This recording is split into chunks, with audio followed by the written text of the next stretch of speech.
अब चाय भी पीते होंगे और दूध भी पीते होंगे, दूध से बनी मिठाइयाँ भी खाते होंगे। ये दूध गाय का ही दूध होता है जिससे ये चीज़ें तैयार होती है। तो उसी गाय की केयर किस तरह की जाती है वही दिखाने के लिए आज हम आपको लेकर आए हैं गुरविंदर डेयरी फार्म पर। आपको बता दें कि गुरविंदर डेयरी फार्म है जो कि काफ़ी पुराना है, 3 पीढ़ियों से यहाँ पर लगातार है ये गुरविंदर डेयरी फार्म चल रहा है। उनके दादाजी, फिर उनके पिताजी, फिर तीसरी पीढ़ी यानी कि गुरविंदर जी ने भी अभी ये डेयरी फार्म शुरू किया हुआ है। यहाँ पर गायें रखी जाती है। इनकी जो गाय सेलर का जो एक कार्य है ये देश विदेश तक है। सबसे पहले आपको मैं बता दूं कि यहाँ पर सभी तरह की गायें रखी जाती है और अलग अलग गायें हैं, वो अलग अलग सभी की दूध की क्वांटिटी है। रोज़ाना है इनकी सेल है जो गायों को लेकर बेहतर रहती है। देश विदेश से लोग यहाँ आकर और इनके फार्म से गायें खरीदते हैं। लेकिन फ़िलहाल हम अंदर चलते हैं, आखिर लोग यहाँ इतनी दूर से गायें लेने क्यों आते हैं वो भी पूछेंगे। फिर हम आपको पहले तस्वीरें दिखा दें कि यहाँ पर किस तरह गायें रखी जाती है। गायें आपको नज़र आ रही होगी, ये सभी गायें हैं और ये अलग अलग क्वालिटी की है और सभी गायें की जो दूध की क्वांटिटी है वो भी अलग अलग है। आपको बता दें कि इनके लिए खाने की व्यवस्था भी पूर्ण रूप से अलग तरीके से की जाती है। इनका जो डाइट चार्ट है वो भी अलग रहता है और इनके लिए गर्मी सर्दी के लिए भी अलग तरह से इनको रखा जाता है। सबसे बड़ी बात इसके अंदर ये है कि जब इन्होंने ये कार्य शुरू किया था तब 2 गायें से शुरू किया था और आज इनके पास गिनती नहीं है, इतनी गायें ये लोग रख रहे हैं। हालांकि शनिवार के दिन ज़्यादा यहाँ पर भीड़ रहती है। शनिवार को दूर दराज से लोग यहाँ गाय लेने पहुँचते हैं। और आपको बता दें कि गायें किस तरह ये लोग रखते हैं उसी तरह आगे भी ये रखने के लिए जो ट्रेनिंग देते हैं वो बिल्कुल फ्री ऑफ कॉस्ट रहती है, क्योंकि यहाँ पर 2 से शुरुआत की गई थी, 2 के बाद हज़ारों की संख्या में है गायें रहती है। तो उनकी देखभाल करना, हालांकि हम देख लेते हैं हमारे घर में एक सदस्य आ जाए तो उनकी केयर करना बड़ा मुश्किल हो जाता है, लेकिन इतने गायें की पशु की ज़्यादा केयर करनी पड़ती है। उनको चारा देना, पानी पिलाना, उनको नहलाना, गर्मी सर्दी का ध्यान रखना। हालांकि इंसान खुद मैनेज कर लेता है क्योंकि ये बेजुबान है, इनका ध्यान तो इंसान को ही रखना पड़ता है। उसी को लेकर हम इनसे बात करेंगे सबसे पहले गुरविंदर जी से कि किस तरह से यहाँ पर ये पशुओं को रखते हैं, कितना टाइम पुराना है ये फार्म और इनकी देखभाल किस तरह से रहती है। तो मेरे साथ यहाँ पर गुरविंदर जी मौजूद हैं, इनसे बात करेंगे। गुरविंदर जी सबसे पहले नमस्कार। नमस्कार जी। गुरविंदर जी सबसे पहले ये बताइए डेयरी कितने समय पुरानी है? डेयरी तो फादर साहब के टाइम पे चलती आ रही है सर मैम, लेकिन हम जो इस लगे में इस लाइन में आए हैं 2014 से आए हैं। और जब आए थे तो रिलेटिव बोलते थे क्या आप भी डंगरों का काम करोगे, लेकिन नहीं, उस टाइम मैंने एक बार छोड़ के मैं जॉब में चला गया। लेकिन फिर मैं वापस आया इस लाइन में भी, अपना काम है संभालेंगे और अपने काम का क्या क्या बेनिफिट है। जब आपको ये काम में सीधा पड़ गया यानी कि लाइन सीधी चलेगी तो आपकी कोई भी इस काम की कोई रीस नहीं करेगा। ये अपना खुद का काम रहता है, खुद का बिजनेस रहता है। आप 2 घंटे मॉर्निंग 2 घंटे इवनिंग इसकी करोगे तो आपको बहुत एक अच्छा बेनिफिट मिलेगा। तो फिर इनकी देखभाल किस तरह से रहती है? देखभाल तो नॉलेज की बात है, ज़्यादा कह देते हैं इनको HF को ज़्यादा बीमारियाँ थी, लेकिन नहीं, यंग एज इनके भी एज की बात होती है। इसमें इनकी उम्र आ जाती है 2 साल 2.5 साल 3 साल, ऐसे इनके टीथ आ जाते हैं 2 टीथ 4 टीथ। ऐसे जो यंग एज रहेगी उनको कोई इनका इम्यूनिटी सिस्टम हैवी होगा, कोई इनको बीमारी नहीं लगेगी, कोई इनको मान लो मास्टाइटिस की प्रॉब्लम नहीं आएगी। यंग एज इनके बहुत सारे करैक्टर वो सीखने पड़ते हैं, फिर आप इस लाइन में आने पड़ता है, फिर इनको मान लो जो बीमारियां हैं इनकी देखभाल कर सकते हो। देखभाल के लिए मैं आपको छोटी सी बात बता दूं कि टेम्परेचर हाई हो जाता है, पंजाब में 47 के समथिंग चला जाता है, तो हमने फॉगर लगा रखे हैं आपके सामने। फॉगर लगाते हैं, बिल्कुल स्नोफॉल करते हैं इनके ऊपर, टेम्परेचर नॉर्मल ले जाते हैं। कोई ज़्यादा कॉस्टली नहीं है, ये भी कोई 5000 का सिस्टम ही है। ज़्यादा हमने कोई चीज़ तो है अपने कॉस्टली नहीं है, पर उनकी देखभाल थोड़ी बहुत ही, मान लो नहला लिया, सुबह इनको खुला छोड़ दिया, कच्चे में बैठ गई पक्के में बैठ गई। खान पीन में डाइट प्लान में मिनरल मिक्सचर आते हैं इनकी, गर्मी में बहुत सारे इनके कैल्शियम आते हैं, मिनरल मिक्सचर आते हैं, वो प्रोडक्ट देते रहते हैं और चलती रहती है। क्योंकि हाई मिल्किंग की गाय होती है 30 40 45 पे भी चली जाती है। तो ये बोल के तो बता नहीं सकते, फिर इनको किस तरह समझ पाते हो आप? वो ये अनुभव हो जाता है किसी भी चीज़ का। मान लो आपको चैनल है आपको अनुभव है इस चीज़ का भी, ऐसे हम इनकी बाइट लेंगे जो लेंगे, हमें भी इनका अनुभव हो जाता है, पता लग जाता है गाय एक्टिव है या नहीं एक्टिव है। अगर एक्टिव नहीं है तो उनका सबसे पहले फीवर चेक करते हैं, उसके बाद इनकी अगर ज़्यादा रहता तो इनके, जैसे हमारी ब्लड लाइन में है TLC DLC, ऐसे TLC DLC होते हैं कि वो बढ़ जाते हैं, कम हो जाते हैं, वो हम रिपोर्ट करवा लेते हैं। तो फिर आपने 2 गाय से शुरू की थी, अब हज़ारों की संख्या में गाय हैं, तो सेल परचेज का कार्य किस तरह रहता है? सेल पर मेरे फादर साहब बफेलो का काम करते थे, तो मैं जब जॉब छोड़ के आया तो मैंने उनके अलग काम किया। मैंने उनसे सिर्फ घर से पैसा मांगा और वो बोले क्या करना है, मैं कि मैं गाय रखूँगा, तुम बफेलो का करते हो तो मैं गाय रखूँगा। उस वक्त गाय रखने के वक्त हमने 2 गाय क्रॉसिंग ब्रीड पे काम किया। क्रॉसिंग को बोल देते हैं ये वो बीमारी नहीं लगती, सॉरी क्रॉसिंग को बोलते हैं बीमारी नहीं लगती, तो हमने क्रॉसिंग पे काम किया। और क्रॉसिंग और एक ब्रीड होती है, ब्रीड ये ब्रीड है जो फॉरेन की ब्रीड है, इनको HF इनको कहते हैं, इनका फुल नेम है हॉस्टन फ्रीजन काऊ। फॉरेन की ब्रीड है जो क्रॉसिंग है वो पंजाब की है, तो वो उतना मिल्किंग हायर नहीं कर पाती। मिल्किंग की मतलब अगर वो डाइट प्लान सेम रहता है, अगर इन्होंने 25 kg इनको चारा देते हैं तो उनको भी 25 kg देगा, उसका मिल्किंग रहेगा 20 के अंदर। इनका 25 kg चारा खाएगी तो इसका मिल्किंग रहेगा 30 के समथिंग प्लस फर्स्ट में। तो डाइट प्लान सेम होने की वजह से आपकी कॉस्टिंग सेम कर गई, तो उस टाइम मेरे को 2 गाय पे लॉस लगा। फिर मैंने ब्रीड रखी, ब्रीड के मेरे को प्रॉफिट आने लगा। फिर मैंने इनकी डॉक्टरी की, डॉक्टरी करने के बाद बहुत सारे एग्जीबिशन में गया, उसमें नॉलेज इकट्ठी करी। फिर मैं एक सेलर के रूप पे उतरा, मैं 2015 पे इतना, तो मेरे को बहुत अच्छा सक्सेसफुल मिला और पंजाब में बहुत अच्छा नाम प्लेटफॉर्म पे पहुंच चुका हूँ मैं।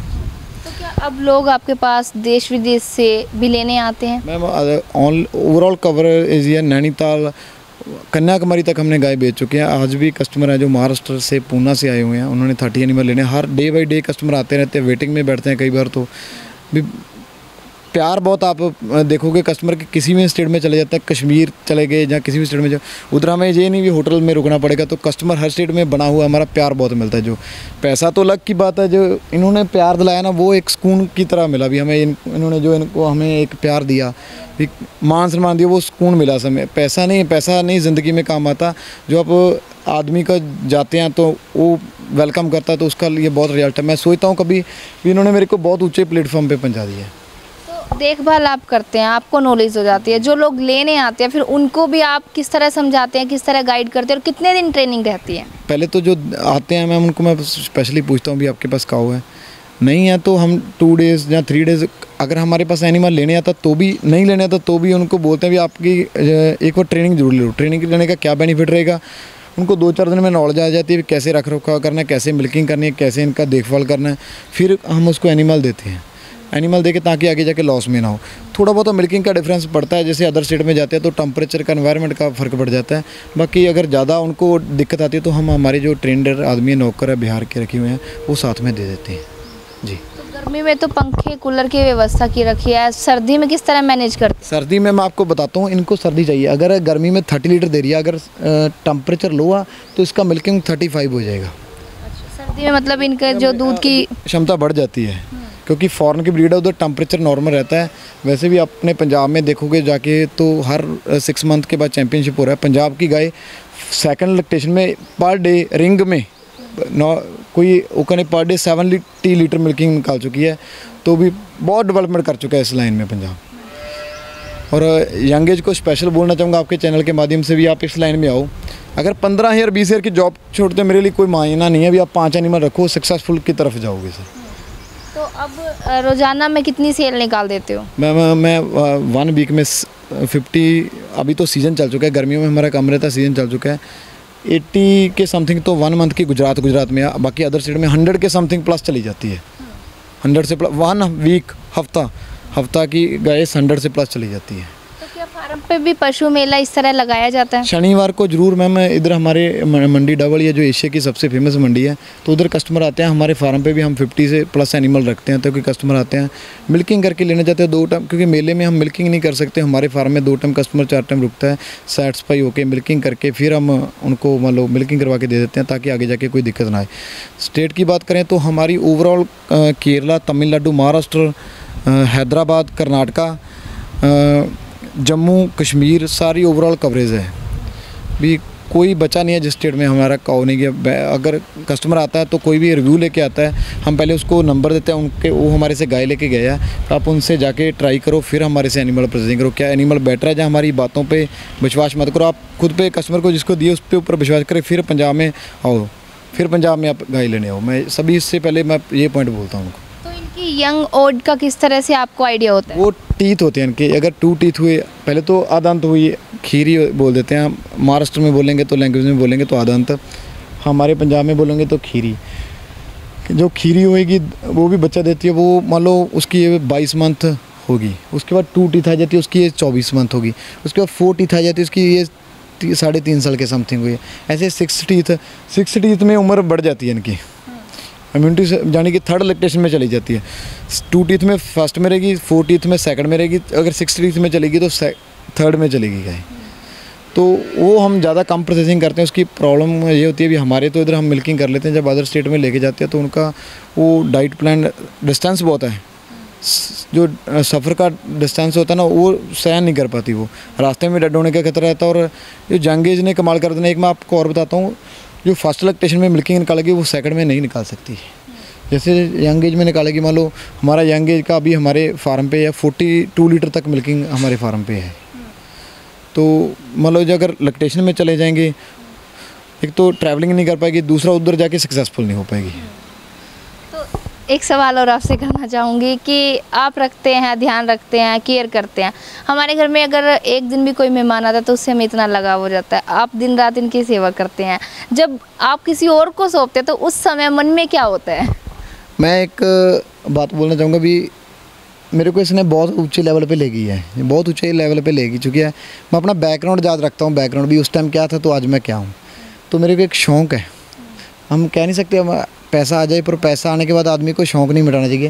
मैं मॉर्निंग टाइम आता हूँ तो मैं इनको खुद नहला के जाता हूँ, हालांकि नौकर काम करते हैं लेकिन खुद में उससे क्या मिलता है, सुकून मिलता है, सुकून मिलता है, इनसे प्यार बढ़ता है, प्यार बढ़ता है, नॉलेज आ जाती है कुछ ना कुछ, ये इनको कोई हुआ तो नहीं, देख लेते हैं इनको कुछ एनिमल को हुआ नहीं, फिर भी आप आके खुद आके चेक करके जाते हैं। अभी ऐसा नहीं देखते भी हमें आज तो हम बहुत ऊंचे लेवल पे पहुंच चुके हैं, हम इसको क्यों छोड़ेंगे, नौकर कर देंगे, नहीं। एनिमल रखो पर नौकर को भी एक अपना मेंबर बना के चलो, ये नहीं होगा भी उनको नौकर को नौकर समझ के चलो, उनको घर का मेंबर बना के चलोगे वो अच्छी केयर करेगा। पर अगर आप कई आदमी आते हैं हमारे पास, कस्टमर आते हैं तो वो जॉब करते होते हैं, उनको मैं स्पेशल बोलता हूँ अब जॉब तो कर रहे हो लेकिन आप अपने फार्म में 2 घंटे ज़रूर जाओ, ये नहीं हो कैमरों में खाली देखेंगे, जब कैमरों में देखोगे तो आप एक लॉस में चले जाओगे, उसका आपका फार्म करने का कोई रीज़न नहीं है, कोई आपको प्रॉफिट नहीं है, लॉस में जाएगा। एक अपने नौकर पे पूरा फुल मान लो घर जैसा फैमिली मेम्बर बना के रखो अगर अपने फार्म सक्सेसफुल करना तो। नहीं मैम, इनको हाथ से करेंगे तो ये 30 वाली 25 देगी, अगर 25 दे रही है तो 20 देगी। मशीनें आती हैं, मिल्किंग मशीनें ये लगी हुई है, पाइप आपके सामने लगी हो, वो सामने मशीन रखी पड़ी है आपके देखें, वो गाय के हंचलों में 4 हंचलों में लग जाती है, 5 मिनट में अगर 30 लीटर 35 लीटर मिल्किंग नॉर्मल बात है ये कर देती है। तो उससे मिल्किंग हाथ से तो हमारे कीटाणु लगे होते हैं वो अंदर चले जाते हैं, इनको प्रॉब्लम आ जाती है, मस्टाइटिस की प्रॉब्लम आती है, थनीला रोग हो जाता है। तो मिल्किंग मशीन एक वाटर से थन वॉश करके मिल्किंग मशीन लगा देते हैं, तो मस्टाइटिस होने के चांस बहुत रेयर रह जाते हैं, बहुत कम हो जाते हैं।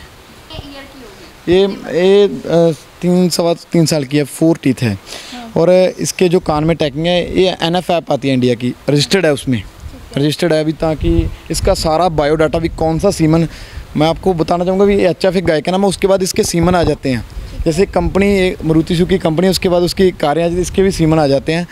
तो semen ABS, Denmark, PDF, world wide, striker, CRI ऐसे सीमन आ जाते हैं, उनकी सबकी मान लो मिल्किंग कैपेसिटी के हिसाब से सीमन आते हैं। तो ये ABS में है, HF एक गाय का नाम है, ABS में है। इसकी मान लो पहचान है हमें स्किन कोड की, शाइनिंग होनी चाहिए, ऊपर जो रीढ़ की हड्डी है ऊपर लंबाई होनी चाहिए, और लेग स्कोर होना चाहिए, अच्छा होना चाहिए, और जो इंच का हांचल का गैप है वो देखते हैं, और ब्रीड की। और एक इनमें सबसे बड़ी प्रॉब्लम आती है ब्रूसी की, बहुत कम आजकल अवेयरनेस होना बहुत ज़रूरी है। अगर आप इसमें रखोगे तो मैं बोलता हूँ पहले नॉलेज ज़रूर ले लो, मेरी बातों पे मत ध्यान देना, पर नॉलेज ज़रूर लेके फिर एनिमल रखना। ब्रूसी टेस्ट होता है, वो ब्रूसी क्या होता है, अगर कोई प्रेगनेंसी लेडी उसका दूध पी ले तो उनको ब्रूसी होने का खतरा रहता है। ये गाय में आता है, और गाय की पहचान कब होगी, उनका टेस्टिंग होता है 500 रुपये से, तो वो टेस्टिंग ज़रूर करवा के लो आप। उसमें बस एक बार मिल्किंग में करेगी गाय, उसके बाद मिल्किंग नहीं करेगी गाय, नेक्स्ट लेवल में ना तो सीवन कंसीव करेगी, ना उस नेक्स्ट लेवल में उसने ब्याना है, तो जो उसका दूध भी है वो भी खतरनाक है। तो बीमारियाँ ऐसे आती रहती हैं, हमें नॉलेज है, हमें ऐसे चेक करके लेते हैं सभी कुछ इनका। ब्लड भी चेक होता है, भी कितने ग्राम ब्लड है इनके पास, कितने क्या है, अगर इनका बीसी लेवल होता है, अगर बीसी लेवल बढ़ जाए वो भी चेक करना पड़ता है। भी सारा भी थोड़ी बात नॉलेज की, आसान काम है, बात नॉलेज की है। जब आपको नॉलेज आ गई तो आप एक बहुत बड़े सक्सेसफुल फार्म पे चले जाओगे। मैं आपके पंजाब में लेके जाऊँ तो आपको 150-200 गाय का फार्म है जो कि कनाडा के PR हैं, पर उधर नहीं, उधर क्यों कहते हम गुलामी कर रहे हैं, लेकिन इधर काऊ का फार्म रख रहे हैं और बहुत अच्छे लेवल पे डेवलपमेंट हो रहा है उनका। तो ये थे गुरविंदर की कहानी, और इन्होंने बताया कि हालांकि नौकरी की, इन्होंने नौकरी के बाद जब इनके पिताजी को देखा, हालांकि वो बफेलो रखते थे, उनको देख के इन्होंने भी घर से कुछ पैसे मांगे और उसके बाद अपने बिजनेस शुरू किया, और आज ये बिजनेस है कहाँ से कहाँ इनको ले गया। इन्होंने बताया कि अपना पुराना समय नहीं भूलना चाहिए, और इनकी जो नॉलेज है, नॉलेज भी इन्होंने बताई कि किस तरह इनकी नॉलेज और किस तरह यहाँ केयर की जाती है, और बाकायदा जो लोग बाहर से लेके आते हैं उनको भी पूरी training, free of cost training दी जाती है, और फिर उसके बाद में यहाँ से पशु सेल किए जाते हैं। तो फिलहाल इस वीडियो को लेकर आपकी क्या राय है, कमेंट सेशन में ज़रूर बताएं। धन्यवाद।